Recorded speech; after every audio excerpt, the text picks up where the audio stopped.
Hello, hello, hello, hello, hello. So this is part three of Straw. Um, and the part I left off on is when we realize it's all an illusion. None of this stuff happened. She's imagining the whole thing. She's imagining the whole thing. She never dropped her daughter off at school. Nobody ever called her from her office. From nobody ever called her.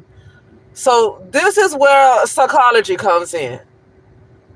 She took her daughter's death so hard that she had a whole, well, this whole life is an illusion, but she had a whole illusion. She completely lied to herself. She thought the principal called her, somebody called her to hurry up and bring her daughter, to come get her daughter, or else somebody was going to take her, CPS was going to take her. Nobody ever called from the school. The way she took her daughter's death so hard that she blanked out and she went into another reality. It's like the movie called Fight Club with Edward Norton and Brad Pitt. And I want to talk about a comment, and I usually don't address comments too much. When you say a lot of us have problems and we don't complain, because somebody said a lot of us have problems and we don't complain, that doesn't mean nobody should ever complain. You know, people have different personalities. And some people could have a very hard life and just push through it. And some people might have a very hard life and complain. And you know what? What's wrong with that? There's nothing wrong with that. Because now I'm just kind of reading that comment, and I'm not going to take it personal, because that lets me know there's something that's going on within. And so I understand how it feels. See, I understand how that feels to not be able to say anything. But you know what? You are complaining with that comment. That comment shows me that you do want somebody to care. That comment lets me know that you actually do want somebody to care. Nobody gives a darn. And so you say, we don't complain, but you want to complain. You want somebody to care based off the comments you do.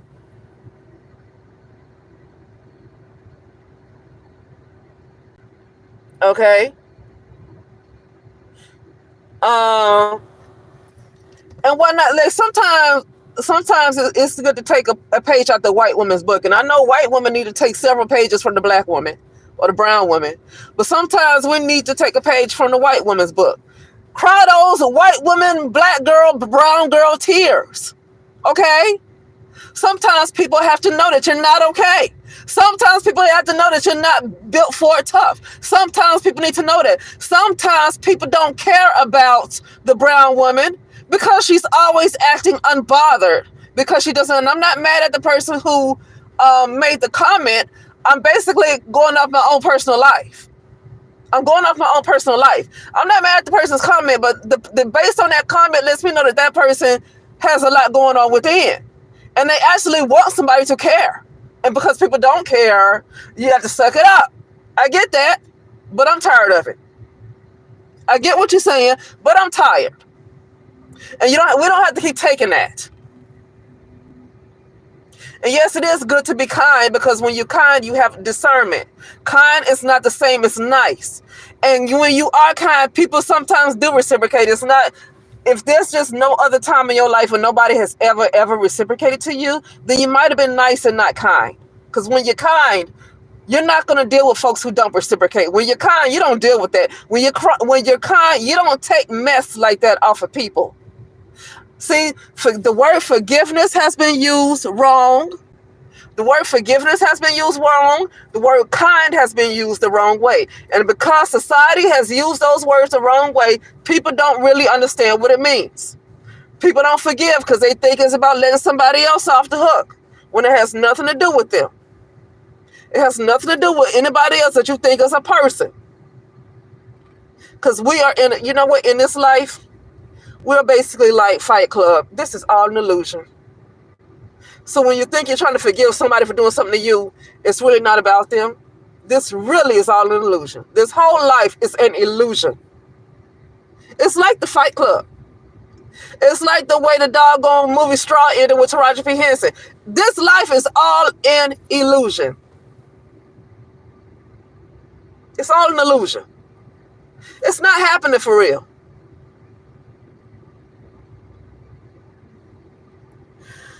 But anyway, off of that. So towards the end, now the second part, I made a part 2 saying that Tyler Perry is showing black women.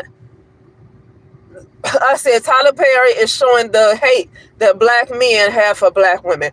So when I started back, after I ended that live and I started back to watching the movie again,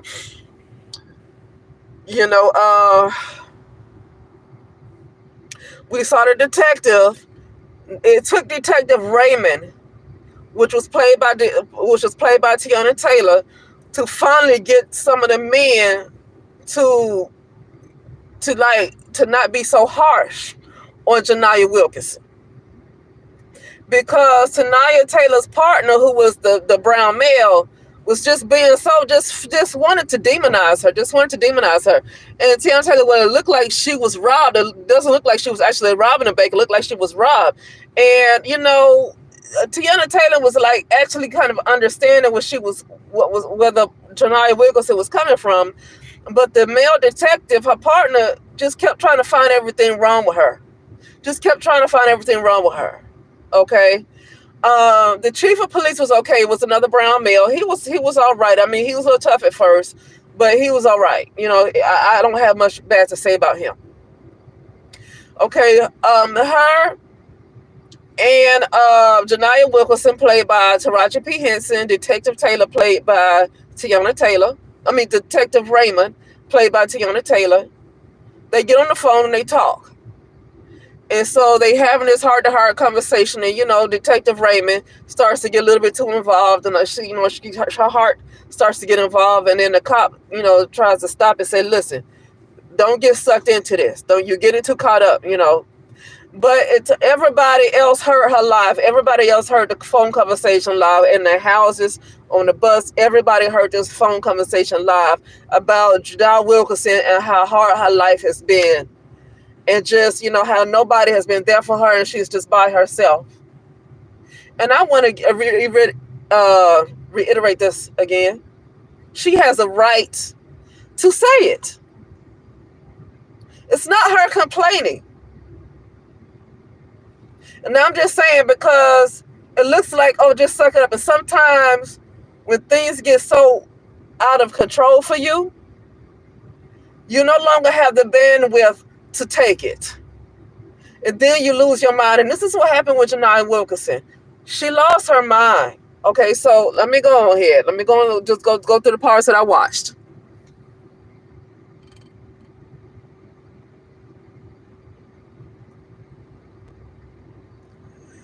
Yeah. So it pulls on the heartstrings of everybody, right?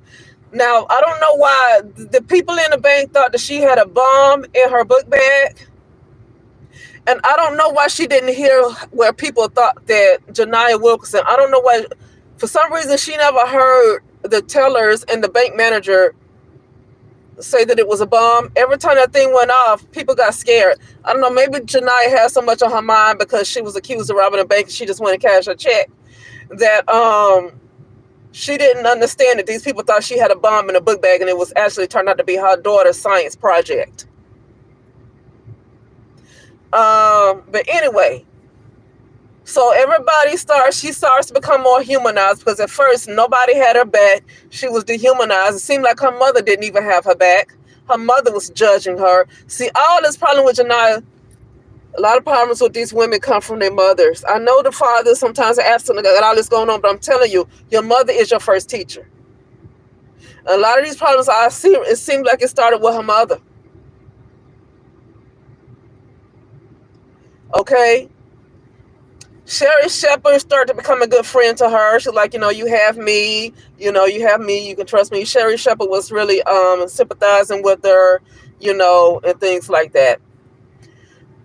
The FBI wanted to just charge in because listen, Janiyah Wilkerson was just saying to the detectives, the police, saying that, listen, I'm gonna come outside when that cop that hit me earlier, he said that he was going to find a legal way to kill me. The cop that ran her off the road and hit her car, the anger, the road rage cop that hit her and messed up her car, said that he was going to find a legal way to unalive her. And so all Janiyah Wilkerson was saying is that get rid of that cop that threatened to unalive me. He said he was going to unalive me. Get rid of him and I would come outside. That's all she kept saying. That's all she kept saying. Now, Detective Raymond understood. The man that was her partner, the detective, he started to soften up because he realized that Teyana Taylor's character, Detective Raymond, went through something similar. So now when he realized that she went through something similar, he started to soften up and he got it. See, it takes somebody that they know to have gone through something for them to understand somebody else that they don't know. It took having to see that his partner went through something similar and she almost lost her mind for him to soften up. And the chief of police, who was another brown belt, he felt sympathy for her. But then the FBI came in and the FBI didn't care. And all she said was, Janiyah Wilkerson said, listen, send me the picture because Detective Raymond said, we got the guy. We found out who the guy was and we got rid of him. He's one of the cops out in Dale County. Okay. The one who gave you the ticket, she told us who the cop was. And so we got rid of him. And so Janiyah Wilkerson said, show me a text me the picture to let me know it's him.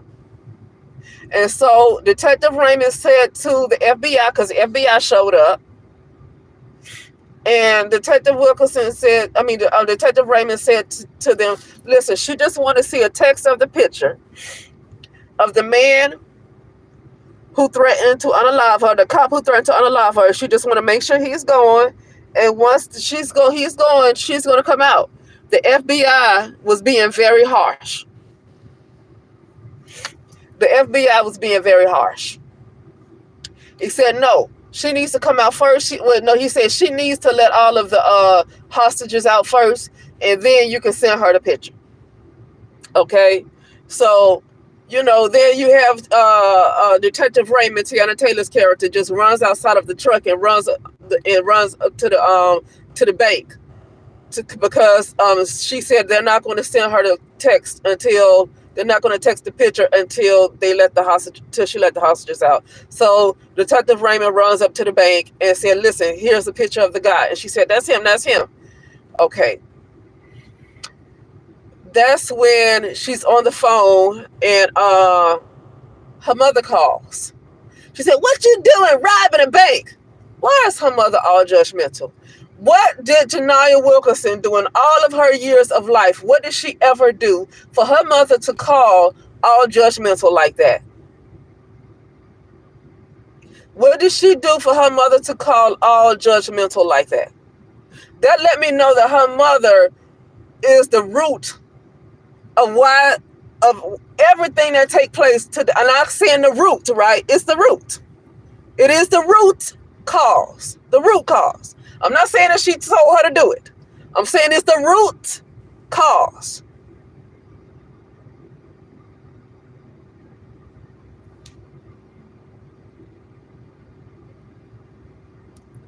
So anyway, it's the root cause. And so anyway, she said, I'm not robbing a bank. And so she said, I was just trying to take money to school for Janiyah and all this stuff. And then she said that the mother said, your daughter died last night. She had a seizure. Your daughter had a seizure last night. And so then all of the memories that actually happened came back. It actually came back. And it come to find out nobody from the school ever called to threaten to take her child to CPS. CPS never threatened to take her child because her child died the night prior, so she never even took her daughter to school. None of it ever happened. Now, whether she lost her job or not, I think maybe all of that happened. I'm not finished. I got 15 minutes left in the movie. Whether she lost her job or not, I'm not sure if that actually happened. All of that probably played out and happened. I'm not really sure. I gotta watch that, but for sure, it showed where she actually was carrying her child out down the hall in the blanket, and she just looked dead in the eyes. And when I saw her looking dead in the eyes, that let me know that something else came and took over. Something else was able to come in and take over and completely distort her reality. You know what? This is a warning that brown women need to stick together. Brown women need to stop this crap. And I'm going to say right here, it's already been said, a lot of brown women are going to die, are going to be unalive more than ever in the United States of America. You need to stop acting like this towards other brown women. And what I'm saying is based on some of the, just the way brown women treat each other, just in general, not based on this movie. I'm not talking about this movie when I say that, just based in general. Because you went through something hard, you said, just suck it up, but have all kind of sympathy for the white woman. Why do you have sympathy for the white woman? Because she has support. For the most part, white women collectively have support. Now, you might have an individual white woman that might be left on her own with nobody to care about her. You might have individuals, like you have individual cases. But for the most part, collectively, white women have support. They have the support of their community. Brown women don't have the support of their community. They need to learn how to support each other and stop saying suck it up and all this stuff. They need to learn how to support each other, because it's going to come a time, and probably in the near future, that brown women in the United States of America are going to be unalive like nobody. They already getting it now. It's going to become worse. So it's time to really stop trying to be hard on each other like that. Because that distortion of her reality and her robbing that bank because she thought her child needed medicine, all of that stuff, and everything was going bad was a whole lie. Her daughter died the night before. She was dead in her eyes when she was carrying her child down the hallway. She went empty. She became very empty. It's like her soul left her body. And she even said that she has been out of her body. She has been out of her body, and something came in to completely distort her reality.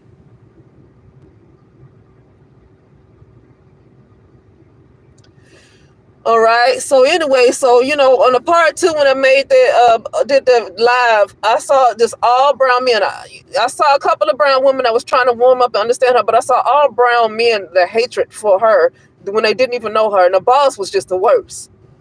But then now we see that they softening up, but the FBI and all of they don't care. Like they just want to go in and take this lady out. They don't care. And I'm at the last 15 minutes, so I didn't watch it.